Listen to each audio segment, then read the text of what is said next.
Assalamualaikum korang. So hari ni Hafiz nak tunjuk dekat korang boneless breast ataupun yang kita panggil ayam bibi. Dalam bahasa Melayu dia isi dada ayam lah. So yang mana menggunakan isi dada ayam, kisahlah untuk korang peniaga ke, nak buat tom yum ke ataupun nak buat sup ke, memang sangat jimat sebab dia sangat besar dan harga dia pun lebih murah daripada ayam-ayam biasa. So korang boleh tengok dalam satu kotak ni ada 6 paket ayam bibi. Satu paket ni 2 kilogram.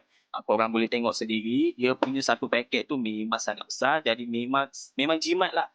Boleh dikatakan agak jimat lah untuk korang yang berniaga. Jadi yang mana nak dapatkan ayam bibi ataupun boneless breast, korang boleh saja tekan link kat bio ataupun DM kita terus untuk kita bagi harga yang special. Terutamanya korang yang berniaga. Kita nak bantulah anda yang mana nak lebih jimat lah, insyaAllah. So inilah dia ayam bibi.